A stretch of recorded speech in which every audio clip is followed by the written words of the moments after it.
নমস্কার বন্ধুরা, কেমন আছো তোমরা সবাই? আশা করি অনেক অনেক ভালো আছো। আমার নতুন আরেকটি ব্লগে তোমাদের সবাইকে জানাই অনেক অনেক ভালোবাসা আর অনেক স্বাগত। আজকে সকাল থেকে ভিডিওটা শুরু করলাম। আর এখন তো গরম ভালোই পড়েছে। আর জানো তো, আমাদের এখানে কিন্তু একদমই বৃষ্টি হচ্ছে না।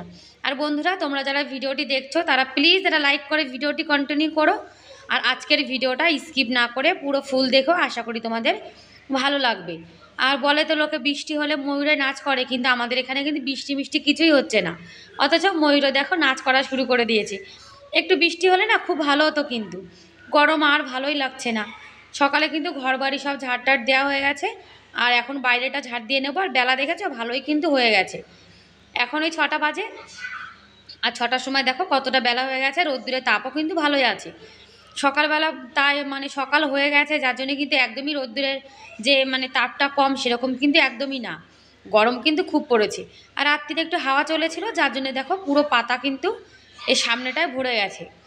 ঘরটা ঝাড় দেওয়ার পরে তারপর কিন্তু বাইরেটা আমি ঝাড় দিই। আর সকালবেলা কিন্তু ঘরবাড়ি সব ঝাড় দিয়ে পরিষ্কার রাখাই ভালো, তাই না? এখন বাইরেটা ঝাড় দেবো, রাস্তাটা। আর কি জানো তো, আমাদের ঘরবাড়ির সঙ্গে সঙ্গে আমাদের আশপাশটা সেটাও কিন্তু পরিষ্কার করে রাখা উচিত। লোকে কিন্তু তোমার ঘরবাড়ি দেখার আগে আগে কিন্তু তোমার ঘরের বাইরেটা দেখবে। তোমার ঘরের বাইরে গেটের সামনে যদি সুন্দর থাকে, তাহলে ভাববে যে গেটের বাইরে যখন এত পরিষ্কার, তাহলে কিন্তু ঘরটাও পরিষ্কার হবে। আর ঘরবাড়ির সামনেও কিন্তু পরিষ্কার করে রাখতে হয়।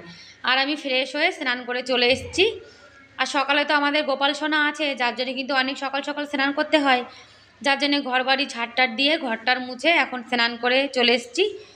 এখন ভগবানের প্রণাম টনাম করে তারপরে কিন্তু দিনে শুরু করব।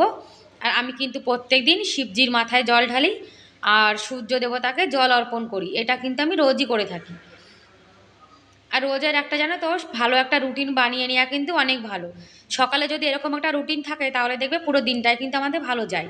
আর সকালে ঠাকুরকে প্রণাম করে তারপরে কিন্তু দিনে শুরু করতে হয়।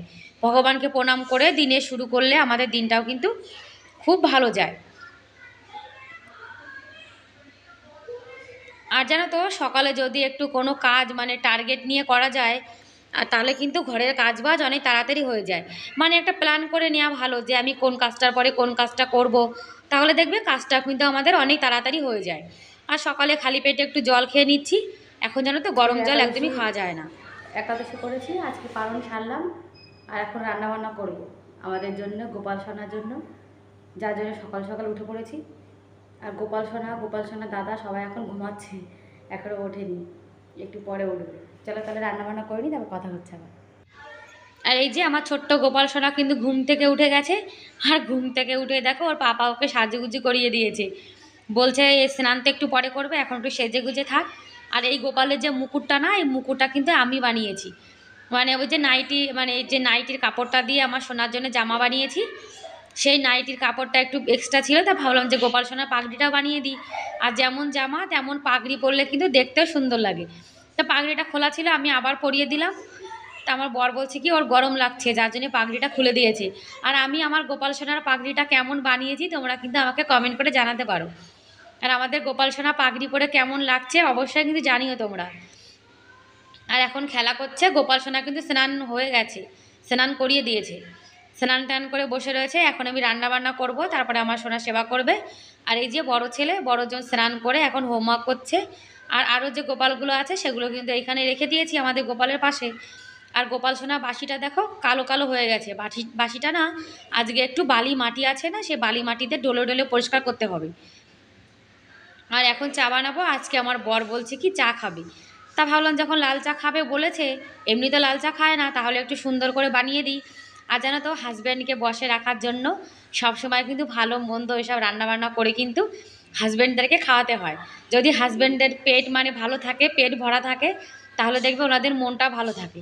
আর আমরা যখন কোনো জিনিস চাইবো, তখন কিন্তু হাজব্যান্ডকে কোনো ভালো সুন্দর টেস্টি কোনো জিনিস খাইয়ে তারপর কিন্তু জিনিস চাইতে হয়। তাহলে কিন্তু ভালো জিনিস খেলে ওনাদের মনটা ভালো থাকে। আর যদি আমরা হাজব্যান্ডকে বসে রাখতে না পারি, তাহলে তো কোনো কাজই হবে না, তাই না? এদিকে গাঁঠি কচু রান্না করব, উচ্ছে আলু আর আমের চাটনি করব, যার জন্য সব রেডি করে নিয়েছি। গাঁঠিটাও ধুয়ে নিয়ে এসেছি। আর হিটারে ভাত বসিয়ে দিয়েছি। আর গোপাল সোনা রান্না করব, তো যার জন্য কিন্তু গ্যাস ওভেনটা আমি একটু সকালে পরিষ্কার করে নিচ্ছি। রাত্রিরে কিন্তু পরিষ্কার করে রেখেছিলাম, তারপরে আবার একটু পরিষ্কার করে নিচ্ছি। আর গোপাল সোনা রান্নাবান্না করতে গেলে কিন্তু সবসময় পরিষ্কার পরিচ্ছন্নভাবে রান্না করতে হয়। যার জন্য দেখো ওভেনটা সুন্দর করে পরিষ্কার করে নিয়েছি, আর দুপাশে দেখো দুটো কড়াই বসিয়ে দিয়েছি, তাহলে রান্নাটা কিন্তু তাড়াতাড়ি হয়ে যাবে। আজকে একটু উচ্ছে আলুর ঝোল করব আর গাঁঠি কচু করব। উচ্ছে আলুর ঝোলটা জানো তো একটুখানি উচ্ছেটা ভেজে নিয়ে করা যায়, তাহলে কিন্তু তরকারিতে একদমই তেতো মনে হয় না। যার জন্য আমি উচ্ছেটা সুন্দর করে এখন ভেজে নেব। আর এই যে গাঁঠি কচু করব সেটা কিন্তু একদম নিরামিষভাবে করব। ভাজা জিরে আর শুকনো লঙ্কা মানে ভেজে তুলে রেখে দেব, তারপরে নামানোর আগে বেটে দিয়ে দেব। আর এইভাবে কিন্তু গাঁঠি কচু তরকারি যদি রান্না করা হয় নিরামিষভাবে, তাহলে কিন্তু খেতে খুব ভালো লাগে। আর তোমরা যারা এখনও পর্যন্ত আমার ভিডিওটি দেখছো, তোমাদের যদি ভিডিওর কোনো অংশ ভালো লেগে থাকে তাহলে প্লিজ একটা লাইক করে দিও। আর আমার চ্যানেলে তোমরা আজকে যারা নতুন ভিডিওটি দেখছো, আর তোমরা যদি এরকম ভিডিও আরও দেখতে চাও, চাইলে আমার চ্যানেলটিকে সাবস্ক্রাইব করে আমার এই ছোট্ট পরিবারের পাশে থাকতে পারো। আর যারা এই কাজটি করে দিয়েছো তাদেরকে অসংখ্য ধন্যবাদ। আর আমার যে মিষ্টি মিষ্টি দিদিভাই আর দাদাভাইরা আছে তারা আমাকে কমেন্ট করে, আর আমাকে কমেন্ট করার জন্য তোমাদেরকে অনেক অনেক ধন্যবাদ। আর যারা আমার চ্যানেলটিকে সাবস্ক্রাইব করে দিয়েছো আর রোজ আমার ভিডিও দেখো, তাদেরকে অনেক অনেক ধন্যবাদ। আর কিছু কিছু নতুন নতুন দিদিভাইরা আছে যারা আমার ভিডিও দেখছে, আর আমিও কিন্তু চেষ্টা করেছি সব কটা দিদিভাইয়ের ভিডিও কিন্তু দেখেছি। আমি যে কটা দিদিভাই মানে আমার ভিডিও দেখেছে, আমি কিন্তু সব কটা দিদিভাইয়ের ভিডিও দেখেছি। তাদের ভিডিওটা ফুল ওয়াচ করে একটা কিন্তু কমেন্ট করে দিয়েছি। কেননা যদি আমরা কারোর ভিডিও দেখি আর একটা কমেন্টে না করি, তাহলে কিন্তু সে কখনোই বুঝতে পারবে না যে আমরা তাদের ভিডিও দেখছি। আর একটা কথা কি জানো তো, আমি যার ভিডিও দেখি আমি কিন্তু একটা লাইক করে পুরো ভিডিওটাই কিন্তু দেখি। কেননা আমি জানি যে একটা ভিডিও আমরা কত কষ্ট করে বানাই। এখন কষ্ট করে ভিডিও বানানোর পরে যদি কেউ ভিডিওটা ফুল ওয়াচ না করে, তাহলে কিন্তু একদমই ভালো লাগে না। আর একটা কথা কি জানো তো, আমি একজনের সঙ্গে যে ব্যবহার করব, আমার সঙ্গে কিন্তু সেই ব্যবহারটাই হবে। আজকে আমি যদি ভালোবেসে কারোর ভিডিওটা পুরো দেখি, ফুল ওয়াচ করি, তাহলে কিন্তু আমার সঙ্গে সেরকম হবে। আর আমার ভিডিও সবাই ফুল ওয়াচ করবে। কখনো কখনো কিন্তু কারোর ভিডিও হাফ দেখে ছেড়ে দেওয়া একদমই উচিত না। অনেকে আছে জানো না, ইচ্ছা করে কিন্তু ভিডিও অন করে ঝম করে ভিডিও থেকে বেরিয়ে যায়। এটা কিন্তু একদমই করা উচিত না। যে যেমন কর্ম করে ফলটাও কিন্তু সেরকমই পায়। যার জন্য যদি কারো ভালো করতে না পারো, কখনো কিন্তু কারো খারাপ করবে না। যদি তোমাদের কারোর ভিডিও ভালো না লাগে, তাহলে কিন্তু কারোর ভিডিও দেখবে না। ভিডিও ক্লিক করে ঝম করে ভিডিও থেকে বেরিয়ে যাও, এটা কিন্তু একদমই ভালো না। এদিকে কাঠি কচুটা হয়ে গেছে, আর গোপাল সোনার জন্য অন্ন বসিয়ে দিয়েছি। এদিকে উচ্ছে আলুর ঝোলটার জন্য দেখো আলুটাও সুন্দর করে ভেজে নিয়েছি, আর কাঁচা লঙ্কা দিয়ে দিয়েছে। উচ্ছেতে যেন উচ্ছে আলু ঝোলের মধ্যে কাঁচা লঙ্কা দিয়ে রান্না করলে কিন্তু খেতে খুব ভালো লাগে। আর অবশ্যই কিন্তু রান্নার মধ্যে গরম জল দিতে হবে। গরম জল ছাড়া কিন্তু তরকারিতে কোনো স্বাদই হয় না। আর এইভাবে উচ্ছে আলু ঝোল রান্না করলে আমার মা কিন্তু খুব ভালো খায়। আমার মা বলে, মনা তুই যেভাবে উচ্ছে আলু ঝোল করিস, আমার কিন্তু অন্য কোনো সবজি খেতে ইচ্ছা করে না, শুধু এই দিয়ে খাওয়া হয়ে যাবে। আর আজকে যে রান্না করেছি উচ্ছে আলুর ঝোল আর গাঁঠি কচু তরকারি, এই দুটোই কিন্তু আমার মা আর আমার বোনের কিন্তু খুব ফেভারিট। ওরা দুজন আমার হাতের এই দুটো রান্না কিন্তু খুব ভালো খায়। আমার বড় ভালো খায়। আর আগে জানো তো, আমি কিন্তু রান্নাবান্না একদমই কিছু জানতাম না, রান্না পারতামই না। আর এখন কিন্তু ধীরে ধীরে রান্না করে করে আমি কিন্তু সব রান্নায় শিখে গেছি। একদম যে খাওয়া যায় না তা না, খাওয়ার মতো হয়, মানে ভালোই হয়। যে খাবে সে বলবে যে হ্যাঁ রান্নাটা ভালোই হয়েছে। আর আজকে গোপালের পাপা বাড়িতে নেই, যার জন্য গোপাল সোনাকে আমি সেবা দিয়ে দিচ্ছি। আর সব কাজ করার আগে আগে কিন্তু গোপাল সোনার সেবাটা দিয়ে দিতে হবে।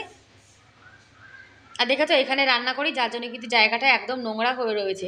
ওই রান্না করার সময় যে তেল লবণ হলুদ যে ছিটকে পড়ে না, ওই তেল চিটচিটে ভাব হয়ে দেখো টাইলসটা কিন্তু পুরো খারাপ হয়ে গেছে। আর মেঝেটা যদি এরকম নোংরা থাকে, তাহলে কিন্তু দেখতে একদমই ভালো লাগে না। আর অনেক দিন থেকে ভাবছি যে মেঝেটা পরিষ্কার করব, কিন্তু করব করব করে যেন তার করাই হয় না। যার জন্য আজকে আমি রান্নাবান্না করেছি, খাওয়ার আগেই ভাবছি পরিষ্কার করব। একবার যদি কাজটা ফেলে রাখি, তাহলে কিন্তু কাজটা পড়েই থাকবে। সেই জন্য ভাবছি খাওয়া দাওয়া পরে করব, আগে জায়গাটা পরিষ্কার করে নিই। আর এই যে স্টিলের এই স্টিলের মাজুনিটা দিয়ে একটু ভীম জেল কিংবা বাসন মাজার সাবান যেটা দিয়ে মাজো না মানে ঘষে দাও না কেন, সুন্দর কিন্তু পরিষ্কার হয়ে যায়। আর ঘরবালি যদি নোংরা থাকে, তাহলে কিন্তু দেখতে একদম ভালো লাগে না। যার জন্য সুন্দর করে এখন পরিষ্কার করে নেব। আর আজকে কিন্তু এই ক্যামেরাটা আমার ছেলেই করেছে। আমার ছেলেকে বলেছি, সোনা তুমি ক্যামেরা করে দাও। আমার সোনা দেখো অনেক রকম অ্যাঙ্গেল দিয়ে ক্যামেরা করেছে, ও কিন্তু ভালোই ক্যামেরা করতে পারে। আর ঘরবাড়ি যদি নোংরা থাকে, তাহলে না একদম ভালো লাগে না। যার জন্য কিন্তু ঘরবাড়ি সবসময় পরিষ্কার পরিচ্ছন্ন করে রাখতে হয়। আর এখন দেখো জায়গাটা কত সুন্দর পরিষ্কার হয়ে গেছে। আর বন্ধুরা, আজকের ভিডিওটা কেমন লাগলো তোমরা কিন্তু কমেন্ট করে অবশ্যই জানাবে। আর এখন গ্যাস ওভেনটা সুন্দর করে পরিষ্কার করে নেব। আর রান্না করার পরে কিন্তু গ্যাস ওভেনটা খুব নোংরা হয়ে গেছিলো। এই যে আমাদের সকালে খাবার দাবার উচ্ছে আলুর ঝোল, কচুর গাঁঠি আর একটু আমের চাটনি। ব্যাস বন্ধুরা, বাই বাই।